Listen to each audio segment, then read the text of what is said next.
Boy, oh boy, we've got some headlines. We got a lot to talk about today. All right, let's go.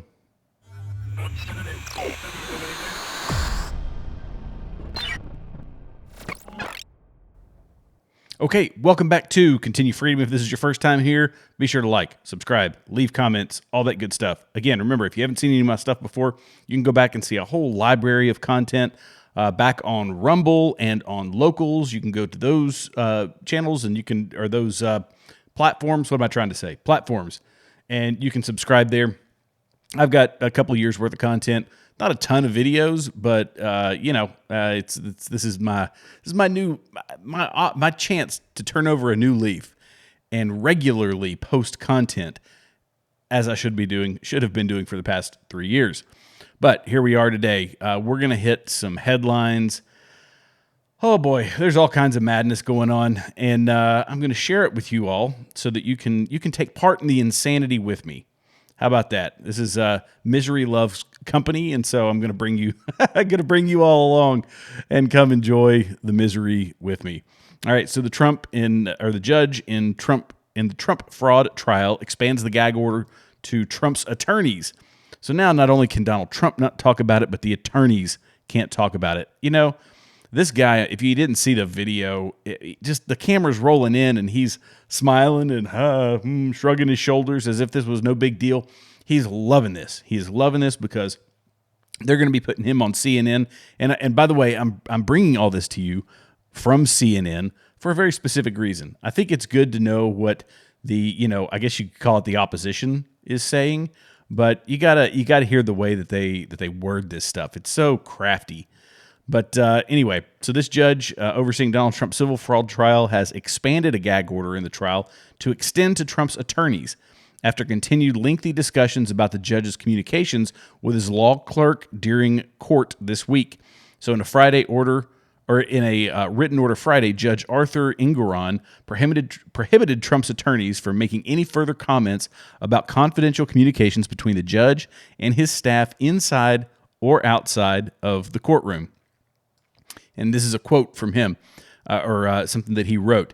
He said, since the commencement of this bench trial, or sham trial, I guess you could say, would be my wording. But since the commencement of this bench trial, my chambers have been inundated with hundreds of harassing and threatening phone calls, voicemails, emails, letters, and packages.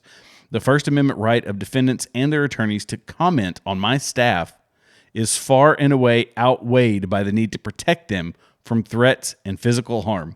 Obviously, no physical harm has come to them, but okay, if people are making threats, sorry, beef up security. You're inside of a secured courthouse.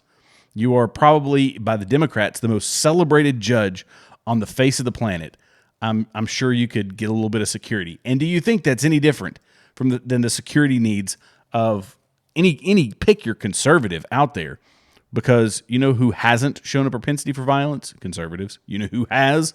The left. Trust me, you are protected. The judge said violating the order would result in serious sanctions. Okay.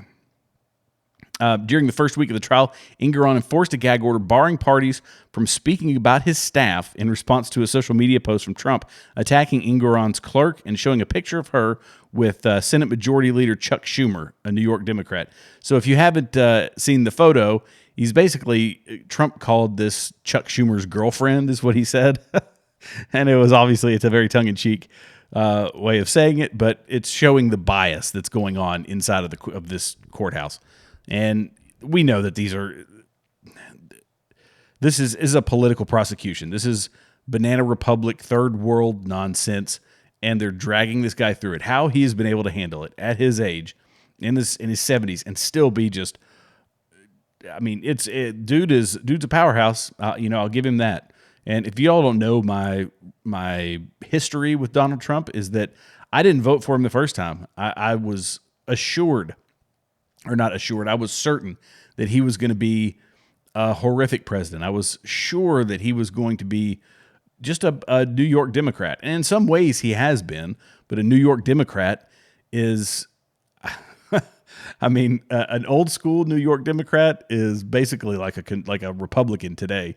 and that's how he's able to relate more with them. It's the Democrat, people say the Democrat Party, or I didn't leave the Democrat Party left me. That's kind of the way I think it is with Donald Trump. But now they're trying to curb his First Amendment rights to discuss this. They know that this is going to be valuable content for his presidential run, and so they're going to drag this out as long as they possibly can. They're going to make him stay quiet, and that's how they're playing the game. So, oh, poor guy. I do feel for him, but he's handling it like a champ. And 2024, I mean, the guy's going to be. He's going to be a force to be reckoned with, and I think that's an understatement. We'll see. I haven't done any reporting, or no, I say reporting. I'm not going to be talking about it today, but in the coming days, I'm going to be talking about this local election that took place where ballot stuffing was caught on camera, and it was enough to where they believed it would sway the election. And this was for a local mayoral race, so that this happened. Obviously, we saw Dinesh D'Souza's documentary. We know that it happened in 2020. We know that it's going to happen again in 2024, but I'm hoping that some of these red states or purple states are taking appropriate action to make sure that we can catch people when they do it next time. All right, so Mike Johnson tests his new power with a risky gambit on Israel. And I'll be honest, I'm pretty impressed with Mike Johnson so far as the new Speaker of the House. He's as CNN writes it, new House Speaker Mike Johnson is already tying Washington in new partisan knots. The Republican majority's rookie leader is painting deep red conservative lines on the blank page of his career in top-level politics, staking out a risky showdown with Democrats and even Senate Republicans over Israel funding that could either build his power base or fracture his authority from the start. Johnson's tactics suggest that he is either likely to be as much a hostage to hard-right conservatives as his predecessor Kevin McCarthy was, or that, as one of them himself, he is resolved to use his tenure to stoke fresh chaos and confrontation. So this is the cool part. His decision to seek huge cuts to IRS funding to pay for $14 billion in emergency aid package to Israel shows that even an ally fighting an existential war is not immune from the stunt politics of a House GOP that spends more time pleasing conservative media than running the country. The fact that CNN still calls themselves a news outlet, this is an opinion. This is entirely an opinion organization. It is left-wing partisan opinion organization. But they still call themselves the most trusted name in news, and it is mind-boggling to me that people still go along with it. People really still think that CNN is a news organization, and I love pulling headlines from them because a lot of times the facts or the specifics in there are correct, but it's just all the rhetoric that goes around it. And basically, here's what is happening is they put forward a relief package or an aid package of $14 billion for Israel. And he said, but you have to cut $14 billion from the IRS. And so paying for those 80,000 new IRS agents essentially went to the chopping block. It's like, okay, yeah, we have to give aid to Israel. Everybody has to give aid to Israel. And in turn, they have to cut the IRS. So we know what's going to happen. No Democrat is going to vote for this. And it won't get past the Senate, and the president will veto it. So it was a smart move, making people vote that way so that, they can be on record saying, no, I do not. And we know some people aren't going to, obviously. We have a lot of anti-Semites, unfortunately, inside of Congress, the squad in particular. But he's making waves. So good for him. Good for him. We need some people that, in the way that CNN writes it, obviously, is that they're holding the process hostage or they're holding this money hostage. No, we are out of money. We have zero money left. There's nothing in our wallet. We are barren. Our bank account is empty, and we're just borrowing.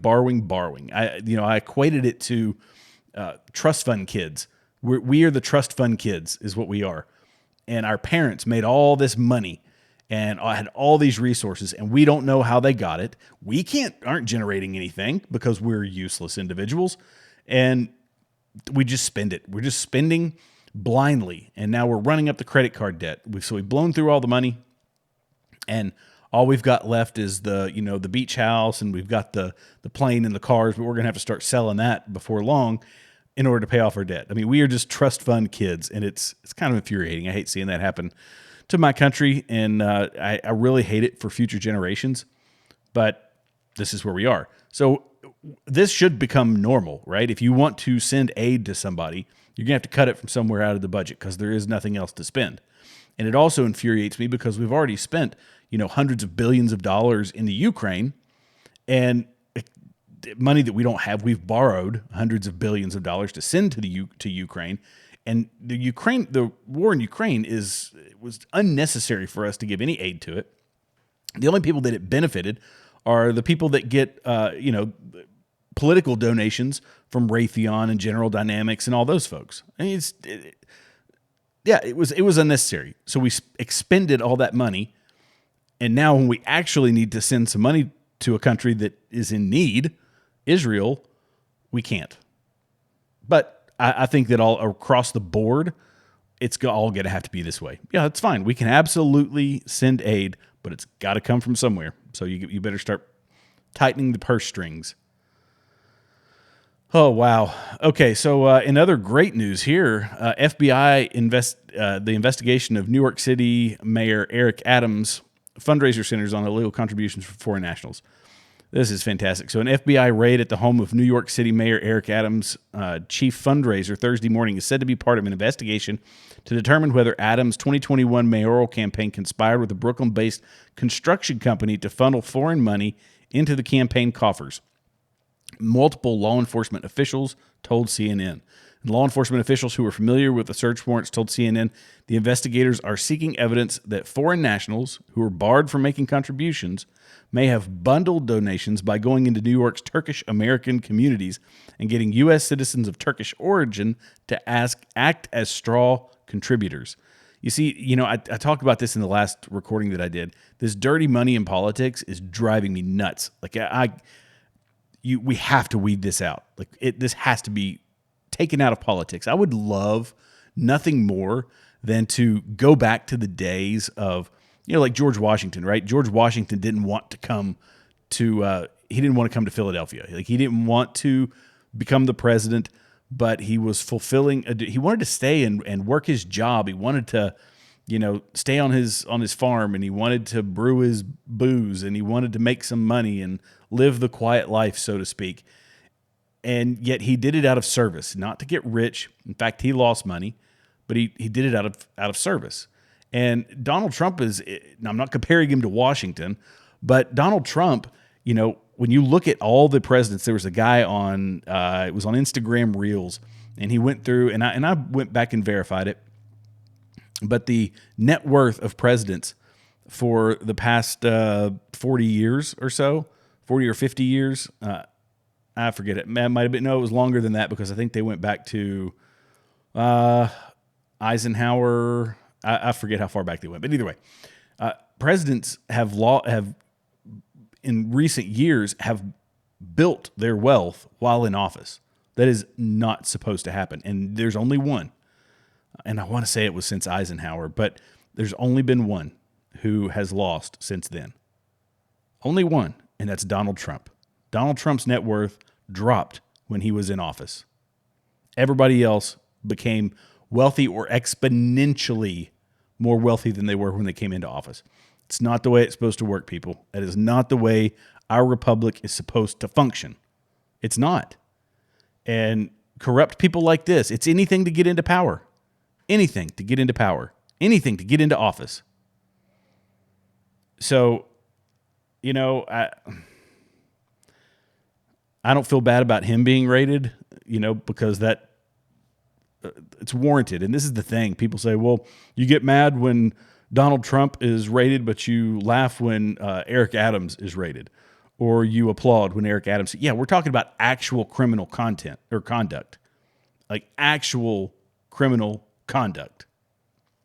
If Donald Trump had actually committed crimes worthy of an FBI raid on his house, fine.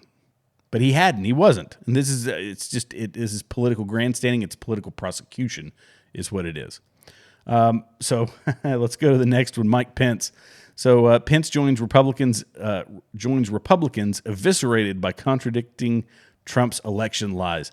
So here they say the rise of Representative Mike Johnson in the House, coupled with the fall of former Vice President Mike Pence and the dominance of ex-President Donald Trump, shows that 2020 election denialism is a prerequisite for winning Republican power. Johnson, who played a leading role in the effort to block the certification of President Joe Biden's 2020 election win, benefited in his ascent to the speakership last week from the approval of pro-Trump lawmakers. Pence suspended his run for the White House over the weekend after months mired in the single digits in surveys. It's because there's nothing intriguing about the guy. And to be perfectly honest, he couldn't even tell you honestly whether he could or could not vote to decertify the election. He just, it depends on who he's talking to. So I don't know if he doesn't know or if he's just playing politics. But at the end of the day, Mike Pence is a weak, spineless man. That's it. He's a weak, spineless man. He's a politician. He plays the good-hearted, blue blood or red-blooded American, and I'm sure he loves his country. Deep down, I'm sure he does. But he is a politician. He's just a pure, unadulterated politician through and through. And people don't like that. People don't want that. And conservatives definitely don't want that. We are so tired of the establishment. We are exhausted from the establishment. I can't take it anymore. These people that have, Mitch McConnell, seriously? I'm so tired of it. Lindsey Graham, I'm so tired of it. I'm over it is what I am. I'm absolutely over it. Give me some people who want to get in and get out. That's what I want. And I thought there's people that have just absolutely disappointed me. Dan Crenshaw is one at the top of my list. I had such high hopes for that guy, and he's just another warmongering, big R Republican. It's no different than any of the others. He's the same. He's just the same. He's just a big party Republican. That's all he does. That's it. That's all he is. And Mike Pence is much the same. He's just a big party Republican. And we don't have room for that anymore. I'm over it. And I hope everybody else is too. I'm sure they are. So this next piece is it's a new wave of anti-Semitism. Obviously, it's going to be impossible, I'm sorry, for me to talk at all until this conflict in Israel is over to avoid it entirely. And some people are going to get tired of it, and I apologize for that. I will try to keep it to a minimum. But CNN writes here that outbursts of anti-Semitism have often been harbingers of societies in deep trouble and omens that extremism and violence are imminent. So the wave of global hatred directed against Jews, intensified by Israel's indiscriminate response to Gaza, there's the partisanship right there, indiscriminate response in Gaza, to horrific Hamas terrorist murders of Israeli civilians on October 7th, should not just be seen as a reaction to the Middle East, yet again slumping into war. Recent anti-Semitism is also a reflection of destructive forces tearing at American and Western European societies, where stability and democracy are already under pressure. So, wait, destructive forces tearing at American and Western European societies? You mean leftism? Yeah? The people that are out there, rah Hamas? You don't think that is disruptive? You don't think that's destructive? That in and of itself has been tearing away at the fiber of America and European societies for decades. It's been the slow creep, and now it's just eating away at it. It's like acid. It is acid to a society, is what leftism is. And it's really unfortunate. And a lot of people are falling into it. They're falling into the pit of that. And they, often under false pretense. These people don't understand the realities behind Israel. They don't understand the realities of the whole Israel-Palestine conflict. They don't understand the history behind any of it. They are following the sheep in front of them. Just, that's all it is. They're following the sheep in front of them. And in some cases, like I said in my last video, they're actively supporting Hamas. They're chanting from the river to the sea, but they don't know what that means. They have no idea what that means. From the river to the sea means wiping out the entire nation of Israel. That doesn't mean there's going to be some peaceful, like you're going to give Palestine all the land of Israel, the state of Israel, just hand it over to the Palestinians. They don't. What are they going to do with the Jews? They're going to live in harmony all of a sudden? No. The charter of the organization leading them and the baseline message behind the religion that affects that entire region is the complete extermination of Jews. And again, I've said this before, but there are Muslims that practice their faith peacefully. But even if you take the 1 billion Muslims in the world, 1.2 billion, 1.3 billion, and growing, and you take 10% of them, that's the number of radicalized people that do believe, and the numbers are much higher. The numbers err more towards 25%.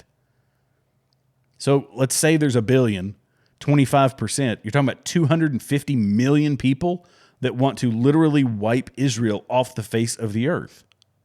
And kids are cheering for it.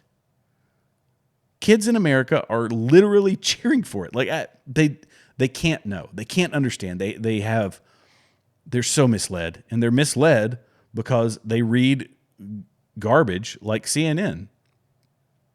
They read something that seems relatively innocuous.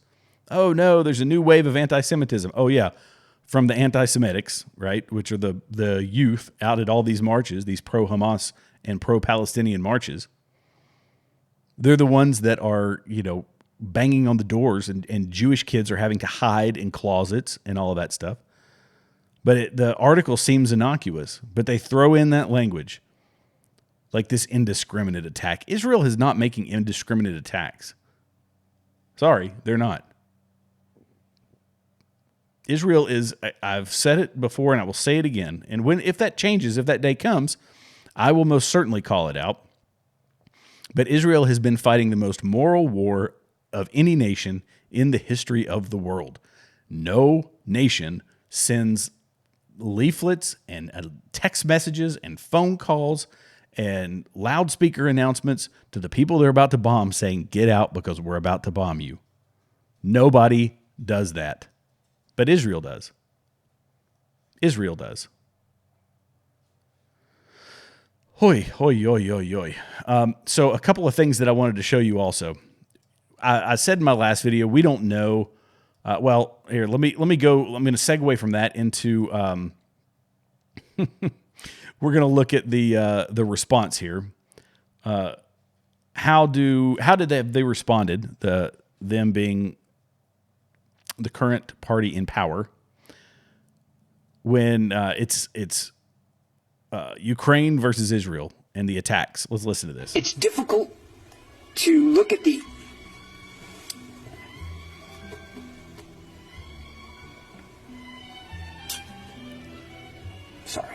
It's difficult to look at some of the images and imagine that any well-thinking, serious, mature leader would do that. So I can't talk to his psychology, but I think we can all speak to his depravity. This is war. It is combat. It is bloody. It is ugly, and it's going to be messy. And innocent civilians are going to be hurt going forward. I wish I could tell you something different. I wish that wasn't going to happen, but it is going to happen. So there's their response. This heartfelt, oh, clutching my pearls. Oh, give me a tissue. I'm so, Ukraine. Oh, poor Ukraine. Israel, it's going to be a fight. It's going to be combat. People are going to die. There's no emotion behind that. Now, you could... Maybe he's a great actor, which I'm assuming that's just that's what they had to do to sell the Ukrainian conflict, because they had to tug at people's heartstrings. Remember, everybody was putting Ukrainian junk all over their Instagram and all over Facebook and all over YouTube and all over every platform out there. Oh, we've got, poor Ukraine. Oh, the bleeding hearts for the corrupt people running a corrupt country with a comedian at the helm. I mean, it's just, it's so sickening. And then, now we're in a conflict here with Israel, and I want to show a miracle. There was a miracle that came out of this. This is obviously coming video shot by Hamas to show the dead people, but it is. I want you to pay very close attention to the middle here. We have a real live resurrection here. So he woke up and he had an itch, and he had to scratch it. Like he had to scratch that itch. It was the only way, but thank goodness that the dead body there was moving again. I mean, that's just, it's an absolute miracle. It is a miracle. And this is why I say that when Hamas is telling us, which it's Hamas that's telling us, the 5,000, 6,000, 7,000 civilians have been killed. We're getting that information from Hamas. This is a psyop that is being run. They're great at running psyops. They've been, it's disinformation campaigns. It's all of these things. They've got social media. They've all got cell phones in their pockets.